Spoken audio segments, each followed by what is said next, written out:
Assalamualaikum warahmatullahi wabarakatuh. Salam sejahtera untuk kita semua.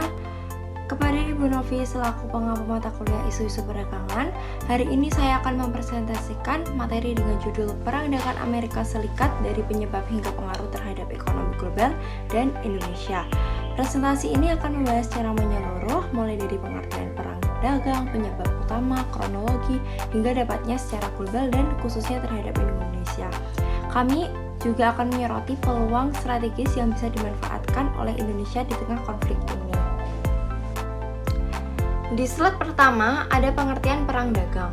Pengertian perang dagang adalah konflik ekonomi antara dua negara atau lebih yang terjadi ketika masing-masing pihak saling memperlakukan kebijakan proteksionisme dengan tujuan membatasi akses produk asing ke pasar domestik. Contoh kebijakan proteksionisme yang dilakukan seperti tarif impor tinggi, kuota impor, dan pembatasan ekspor.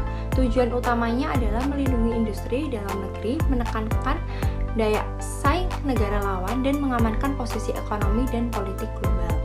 Konflik semacam ini bersifat ekonomi namun berdampak luas secara politik dan sosial.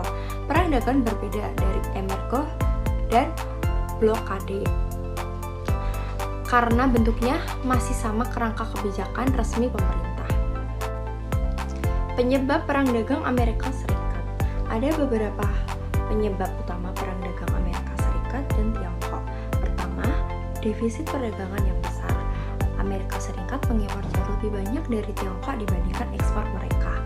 Kedua, Amerika Serikat menuduh Tiongkok melakukan praktik perdagangan tidak adil, termasuk pencurian kekayaan intelektual dan pemberian subsidi besar pada industrinya. Ketiga, persaingan teknologi. Amerika Serikat khawatir Tiongkok akan mendominasi sektor teknologi tinggi. Keempat, Amerika Serikat ingin melindungi industri strateginya seperti baja dan aluminium. Dan yang terakhir, ini adalah bagian dari upaya Amerika Serikat mempertahankan supremasi ekonomi globalnya. Kronologi Perang Dagang Amerika Serikat Tiongkok. Perang dagang dimulai dari awal 2018 saat Presiden Trump menaikkan tarif impor panel surya, mesin cuci, baja, dan aluminium dari Tiongkok. Tiongkok membalas dengan menerapkan tarif pada produk-produk Amerika Serikat. Saling balas-tarif ini terus berlanjut hingga 2024 dengan cakupan nilai perdagangan yang sangat besar. Pada tahun 2025, pemerintah Amerika Serikat kembali menaikkan tarif hingga 32% untuk produk Tiongkok dan bahkan merencanakan tarif global untuk semua impor sebesar 10-20%. Ketegangan ini menciptakan kekhawatiran baru di dunia internasional. Dampak global. Perang dagang ini menyebabkan yang pertama, harga barang impor menjadi lebih mahal yang memicu inflasi di banyak negara.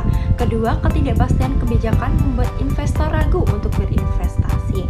Yang ketiga, perusahaan global memindahkan rantai pasok untuk menghindari tarif tinggi. Yang keempat, volume perdagangan dunia turun drastis. Yang kelima, UNTAD memproyeksi pertumbuhan ekonomi global 2025 hanya 2-3% dan resiko resesi meningkat. Yang terakhir, pasar keuangan menjadi tidak stabil akibat ketegangan yang terus meningkat. Dampak negatif di Indonesia. Indonesia juga terdampak oleh perang dagang ini. Yang pertama, pertumbuhan ekonomi Indonesia diperkirakan turun ke 4,8-4,9% dari target 5,2%. Yang kedua, ekspor ke Amerika Serikat seperti elektronik, pakaian, dan sepatu menurun akibat tarif tinggi.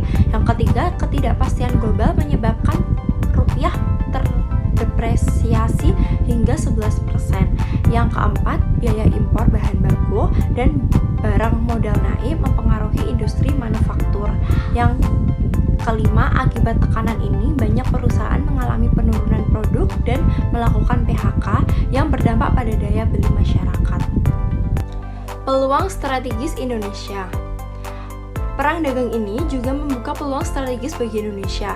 Yang pertama, banyak perusahaan Tiongkok memindahkan pabrik mereka ke luar negeri dan Indonesia menjadi salah satu tujuan relokasi karena faktor tenaga kerja dan lokasi.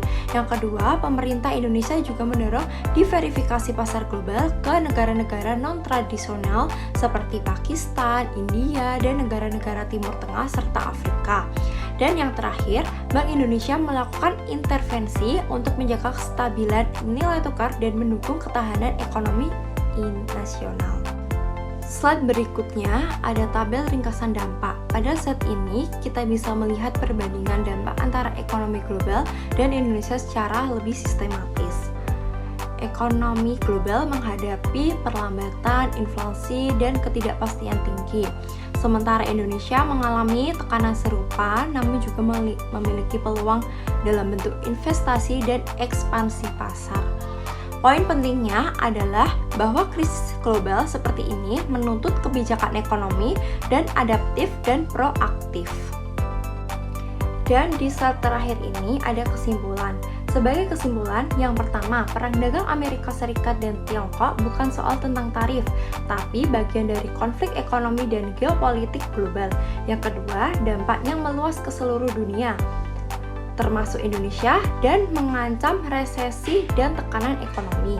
Dan yang ketiga, meski demikian, Indonesia tetap memiliki peluang strategis jika mampu mengambil langkah-langkah adaptatif seperti menarik investasi dan memperluas pasar ekspor. Demikian presentasi dari saya, semoga bermanfaat dan dapat memberikan pemahaman yang lebih mengenai dinamika ekonomi global saat ini. Akhirul salam, wassalamualaikum warahmatullahi wabarakatuh.